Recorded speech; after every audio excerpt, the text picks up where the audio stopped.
Hello and welcome to উদ্বোধন। আমরা একটা সিরিজ চালু করেছিলাম। সেই সিরিজে আমি দুটো ভিডিও অলরেডি করে দিয়েছি, অ্যাডভেন্টস অফ ইউরোপিয়ান।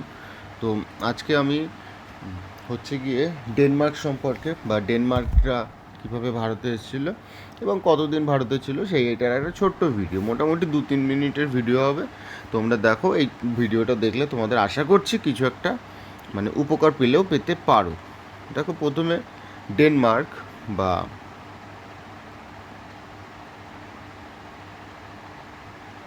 ডেনমার্ক, ঠিক আছে, ডেনমার্ক। তো ডেনমার্ক 1616 সালে এই ডেনমার্কের ড্যানিশ ইস্ট ইন্ডিয়া কোম্পানিতে চালু হয়। Danish east India company, Danish east India company চালু করে, ঠিক আছে। 1620 সালে 1620 সালে এরা কি করে, 1620 সালে এরা তামিলনাড়ুর কাছে,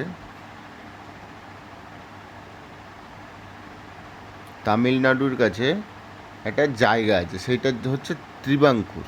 ত্রিবাঙ্কুর সেই ত্রিবাঙ্কুরে এরা একটা দুর্গ গড়ে তোলে, আসে এবং একটা দুর্গ গড়ে তোলে, ঠিক আছে। এরপর হচ্ছে 1676 এরা কি করে, হুগলির শ্রীরামপুরে এরা এদের রাজধানী স্থাপন করে। শ্রীরামপুরে এরা বেশি দিন ভারতে ছিল না, ঠিক আছে। হুগলির শ্রীরামপুরে এরা এদের রাজধানী স্থাপন করে, ক্যাপিটাল স্থাপন করে, ঠিক আছে। এরপরে হচ্ছে 1756 1700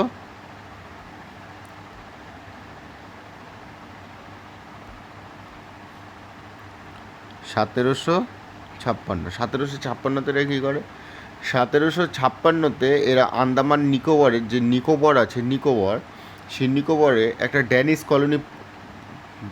কলোনি তৈরি করে, ড্যানিশ কলোনি, ঠিক আছে। যেখানে ডেনমার্করাই থাকবে খাবে দাবে, এই আর কি। এই প্রথমে এই যে কলোনি, সেই কলোনির নাম দেয় নিউ ডেনমার্ক, ঠিক আছে, নিউ ডেনমার্ক।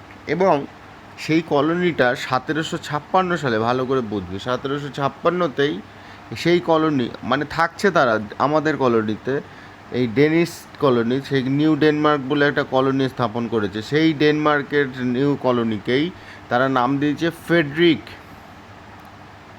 ফেডরিক্স ইসল্যান্ড, মানে ফেডরিক আইল্যান্ড নামে নাম দিয়েছিল। এবং লাস্ট পয়েন্ট হচ্ছে 1845 সালে কী করেছে, 1845 সালে ব্রিটিশদের কাছে এরা বেশিরভাগ মানে ম্যাক্সিমাম জায়গা জমি বিক্রি করে দেশে ফিরে চলে গেছে। এই হচ্ছে ডেনমার্কদের ঘটনা, বোঝা গেল। আশা করছি ভিডিওটা ভালো লেগেছে, বা ভিডিও থেকে তোমাদের কিছু না কিছু অন্তত জানতে পেরেছো। যেমন এই নিউ ফেডরিক ইসল্যান্ড, এটা কত সালে নামকরণ করা হয়েছে এবং কারা নামকরণ করছে, 1756 সালে। তো এই ছোট ছোট ভিডিওগুলো দেখতে থাকো, এবং এই ভিডিও থেকে যদি একটু উপকার পাও তাহলে বন্ধুদের সাথে একটু শেয়ার করো, আর যদি ভালো লাগে তাহলে একটু সাবস্ক্রাইব করে দিও। ভালো থেকো সবাই, পড়াশোনা করো।